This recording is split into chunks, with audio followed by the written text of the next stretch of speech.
વિદ્યાર્થી મિત્રો, હવે આપણે સ્વાધ્યાય 7.2 માટે બેઝિક વિડિયો જોઈએ. તો રેખાખંડ AB નું P દ્વારા વિભાજન.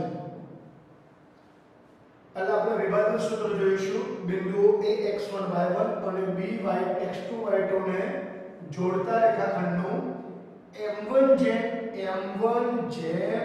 m2 ગુણોત્તરમાં અંતઃ વિભાજન કરતા બિંદુ P ના યામ. એટલે બચ્ચાઓ તમને અંતઃ વિભાજન કરતું બિંદુ P આપેલું છે. A x1 y1 B x2 y2 અને P એક્ઝેક્ટલી વચ્ચે નહીં હોય, મધ્ય બિંદુ નથી. રેખાખંડ AB નું m1 જેમ m2 ગુણોત્તરમાં વિભાજન કરે છે. એટલે બચ્ચાઓ ધ્યાનમાં રાખજો, આને આપણે m1 કહીશું, આને આપણે m2 કહીશું. હવે ખાસ બીજી તમને વાત બતાવવા જઈ રહ્યો છું. એ ખાસ ધ્યાન રાખજો. આપણે સૂત્ર લખીએ તો P ના યામ બરાબર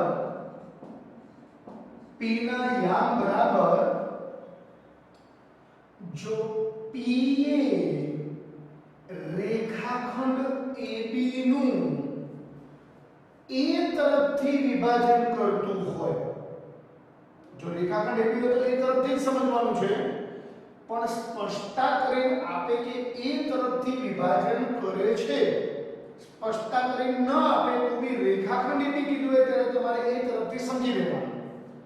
તો P ના યામ બરાબર સૂત્રમાં જરા ધ્યાન રાખજો. તમારા સૂત્રના અંદર m1 એની સાથે હંમેશા પહેલા P ના યામ લખવાના. m1 x2 વત્તા m2 x1 છેદમાં m1 પ્લસ m2 અલ્પ વિરામ. એટલે કે આ x યામ થયો. m1 x2 વત્તા m2 x1 અલ્પ વિરામ. સિમિલર m1 y2 વત્તા m2 y1 છેદમાં m1 પ્લસ m2. ફરીથી ધ્યાન રાખો બચ્ચાઓ, રેખાખંડ AB નું P વિભાજન કરે છે. અંતઃ વિભાજન એટલે બિંદુ A અને B ની વચ્ચે આવેલું છે. બહિર વિભાજન તમારે આગળના ધોરણમાં આવશે. અંતઃ વિભાજન કરે છે. યાદ રાખો, રેખાખંડ AB નું વિભાજન કરે છે. રેખાખંડ AB એટલે તમારે A તરફથી સમજી લેવાનું. કોના તરફથી? A તરફથી સમજવાનું. હવે ધ્યાનમાં રાખજો બચ્ચાઓ, m1 સાથે હંમેશા આ P નું યામ આવે. જો m1 x2 m1 y2 m1 સાથે હંમેશા ધ્યાનમાં રાખજો બચ્ચાઓ. ફરીથી બતાવું છું, m1 m2 upon m1 plus m2. આ m1 સાથે હંમેશા આ P નું યામ આવશે, અહીંયા x2, અને m2 સાથે A નું યામ આવશે. જો રેખાખંડ AB નું વિભાજન કરતું હોય તો તમારે A તરફથી માનવાનું. અને જ્યારે A તરફથી વિભાજન કરતું હોય બિંદુ P રેખાખંડ AB નું અથવા A તરફથી જો વિભાજન કરતું હોય તો તમારે m1 સાથે હંમેશા P ના યામ રાખવા અને m2 સાથે A ના યામ રાખવા. A તરફથી વિભાજન કરે છે ને, તો m1 સાથે B ના યામ રાખવાના. m1 સાથે કોના યામ રાખવાના બચ્ચાઓ? B ના. m1 સાથે કોના યામ રાખવાના? B ના. તો m1 y2 વત્તા m1 m2 y1 છેદમાં m1 પ્લસ m2. ફરીથી બચ્ચાઓ બરાબર સમજો, રેખાખંડ AB નું અથવા A તરફથી. તો સૂત્રને બનાવતા શીખવાનું છે. m1 સાથે હંમેશા આ p ના યામ લખવાના એ તરફથી વિભાજન કરે છે તો m1 સાથે p ના યામ એ તરફથી વિભાજન કરે છે m1 સાથે p ના m1 સાથે p ના એ તરફથી વિભાજન કરે છે m1 સાથે p ના યામ પરંતુ માનો કે બોર્ડની એક્ઝામમાં તમને એમ આપે કે રેખાખંડ BA નું અથવા B તરફથી વિભાજન કરે છે બરાબર ધ્યાન રાખજો રેખાખંડ BA નું અથવા B તરફથી રેખાખંડ BA નું અથવા રેખાખંડ BA નું B તરફથી pxy m1 જેમ m2 માં વિભાજન કરે છે બચાવ બોર્ડમાં તમને આવું બી પૂછી શકે છે માનો કે આ રેખાખંડ BA છે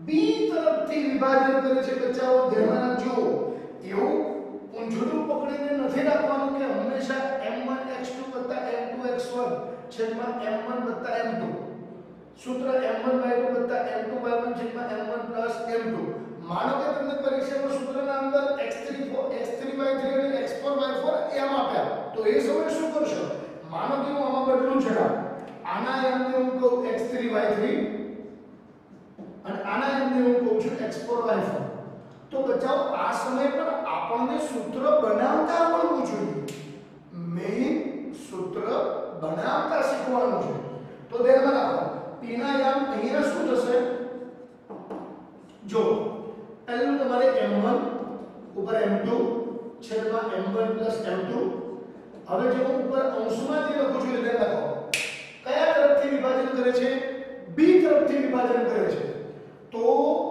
b તરફથી વિભાજન કરે છે તો a ના સાથે m1 આવશે યાદ રાખો a ના સાથે શું આવશે m1 ગુણાશે અને આની સાથે શું ગુણાશે m2 a ના સાથે શું ગુણાશે અહીંયા આમાં a તરફથી વિભાજન કરે છે તો b ના યામ સાથે શું ગુણાશે m1 અને a ના યામ સાથે શું ગુણાશે m2 ખ્યાલ આવે છે હું શું કહું છું તે a તરફથી વિભાજન કરે તો b ના યામ સાથે m1 જ ગુણવાનું જો બચાવો x2y2 સાથે મેં m1 ગુણું અહીંયા આપણે જોઈએ તો m1 સાથે પહેલા બચાવ x4 લખીશું અને m2 સાથે x3 અલ્પ વિરામ m1 m2 છેદમાં m1 m2 અને નીચે અહીંયા y4 અહીંયા પહેલા m1 સાથે y4 આવશે અને m2 સાથે y3 આવશે એટલે આ સૂત્ર આપણને બનાવતા આવડવું જોઈએ હવે બીજી વાત બચાવો ફરીથી એકવાર p ના યામ બરાબર m1x2 m2x1 છેદમાં m1 m2 બરાબર એટલે યાદ રાખજો રેખાખંડ AB હોય અથવા એ તરફથી હોય બંને સેમ જ છે તો a સાથે તમારે m2 ને જ ગુણવાના a ના યામ સાથે જો x1 સાથે m2 ગુણવાના y1 સાથે m2 ગુણવાના m1 સાથે p ના યામ ગુણાય એટલે કે a તરફથી જો વિભાજન થતું હોય તો b સાથે m1 ગુણાશે b ના યામ સાથે m1 ગુણાશે b ના યામ સાથે m1 ગુણાશે b ના યામ સાથે m1 ગુણાશે અને a ના યામ સાથે m2 ગુણાશે a ના યામ સાથે m2 ગુણાશે આપણે આની વાત કરીએ રેખાખંડ BA નું અથવા રેખાખંડ BA નું b તરફથી pxy m1 જેમ m2 માં વિભાજન કરે છે તો જો b તરફથી કરે છે તો b સાથે m2 આવે b તરફથી વિભાજન કરે તો b સાથે m2 આવે b ના યામ સાથે m2 આવે b ના યામ સાથે m2 આવે b ના યામ સાથે m2 આવે a ના યામ સાથે m1 આવે a ના યામ સાથે m1 આવે નીચે m1 m2 m1 લેશું હવે આ એક સૂત્ર આપણે શીખ્યા હવે બચ્ચાઓ આનું એક બીજું સૂત્ર કે માનો કે PA રેખાખંડ AB નું K/1 ગુણોત્તરમાં વિભાજન કરે છે તો P ના યામ બરાબર 7 ના જેવું જો બચ્ચાઓ એ રેખાખંડ AB નું અથવા તમને પૂછવામાં આપેલું હોય એ તરફથી વિભાજન કરે છે તો જો જેવી રીતે m1 સાથે કોને ગુણ્યું બિનાયામને તો અહીંયા k સાથે શું ગુણાશે બિનાયામ kx2 1x1 છેદમાં k+1 અહીંયા કદાચ આ 1 ન લખ્યો હોય તો ચાલે લખો તો એ કશું જ ખોટું નથી k y2 આના જેવું સૂત્ર પણ m1 ની જગ્યા ઉપર k છે અને m2 ની જગ્યા ઉપર 1 છે ky2 1y1 છેદમાં k+1 અચ્છા બરાબર આમાં બી જોડો કોની સાથે શું ગુણીએ સમજી લેજો ફરીથી આપણે a ના યામ લીધા x1 y1 b ના યામ લીધા x2 y2 બિંદુ P લીધેલું છે pxy બરાબર કયા ગુણોત્તરમાં વિભાજન કરે છે બચ્ચાઓ k/1 ગુણોત્તરમાં વિભાજન કરે છે તો k સાથે હંમેશા b ના યામ ગુણાશે k સાથે b ના યામ અને 1 સાથે a ના યામ ગુણાશે નીચે k+1 આમાં m1 એવી રીતે અહીંયા k+1 ખાસ તમારે યાદ રાખવાનું છે કે રેખાખંડ AB આપે છે કે રેખાખંડ BA આપે છે એટલે કે A તરફથી વિભાજન આપે છે કે B તરફથી વિભાજન આપે છે એના આધારે આ સૂત્રનો ઉપયોગ કરવાનો છે સૂત્ર બનાવવાનું છે બીજી ઘણીવાર વિદ્યાર્થીઓને પ્રશ્ન થાય કે આ બંને સૂત્રનો ઉપયોગ ક્યારે થાય તો જો બચ્ચાઓ જ્યારે આપણે દાખલા ગણીશું ત્યારે હું તમને એ સમયની ચાવી આપીશ અત્યારે બી તમને કહી દઉં છું પણ અત્યારે કદાચ સમજ ન પણ આવે તો હું તમને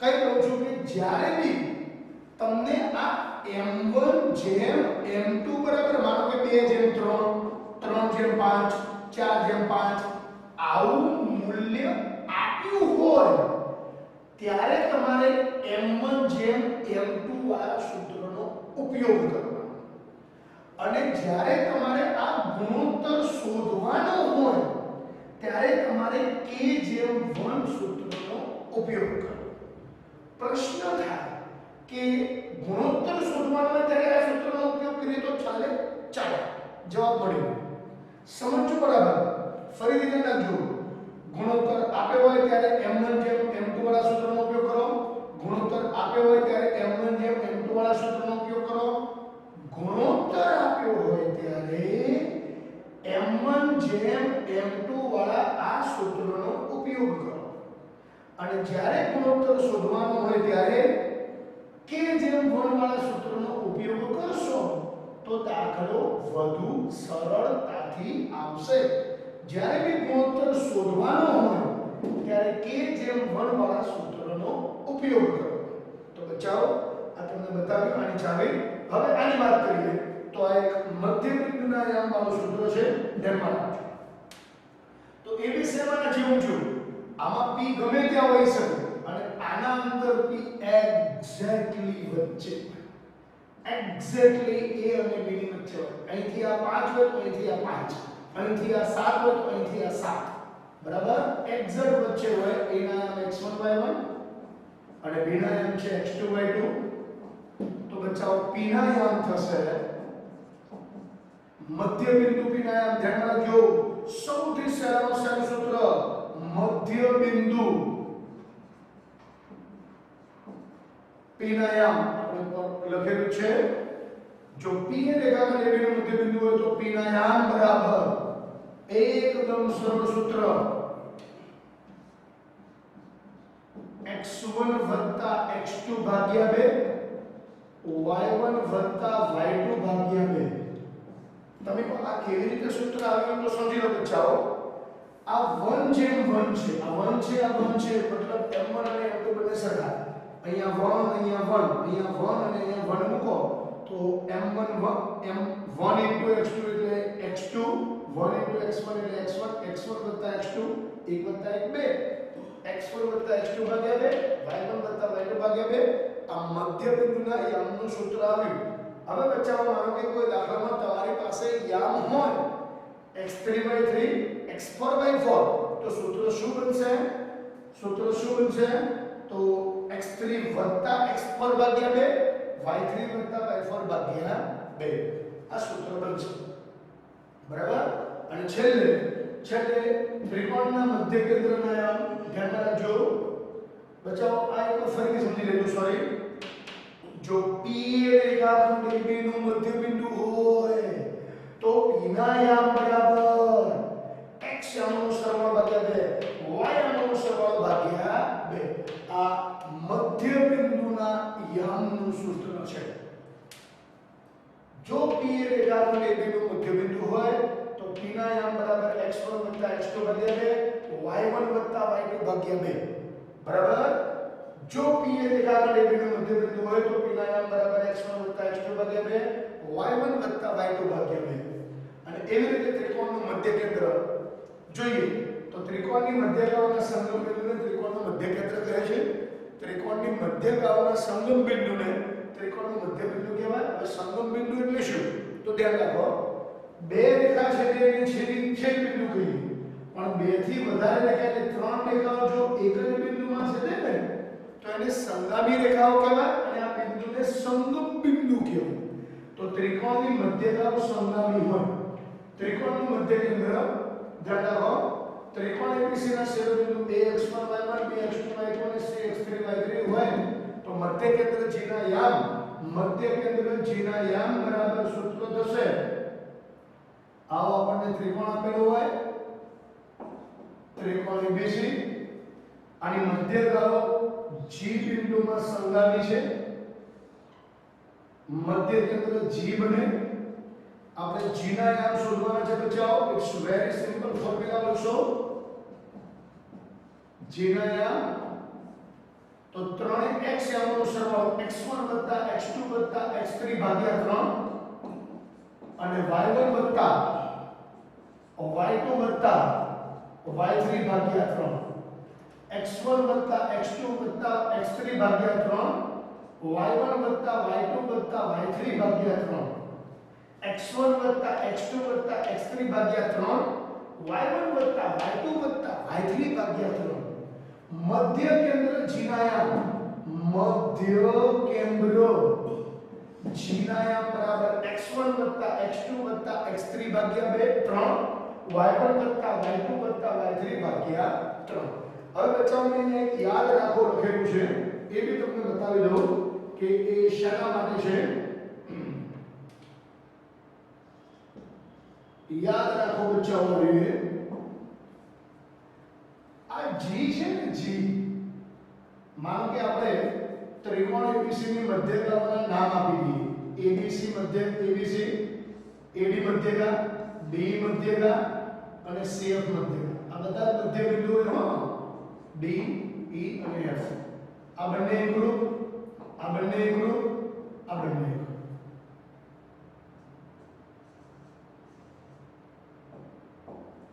G મધ્ય કેન્દ્ર છે. હવે બચ્ચાઓ ધ્યાન રાખજો, G એ રેખાખંડ AD નું બે જેમ એક ગુણોત્તરમાં વિભાજન કરે. રેખાખંડ AD નું બચ્ચાઓ એટલે A તરફથી, એ જ રીતે G એ રેખાખંડ B નું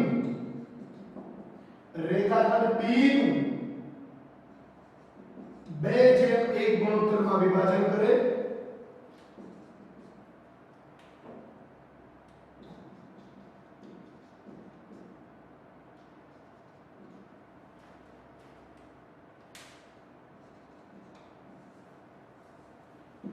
G રેખાખંડ B નું બે જેમ એક ગુણોત્તરમાં વિભાજન કરે અને ત્રીજું GA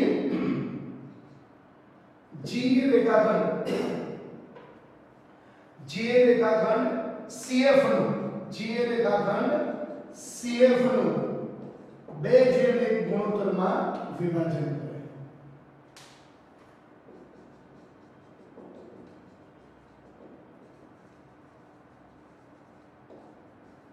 આ એટલા માટે બતાવ્યું છે કે ઘણી વખત તમને ખાલી આપણને એમ આપે જીને શોધવાનું કે તો એ સમય ગુણોત્તર થાય બે જેમ એક.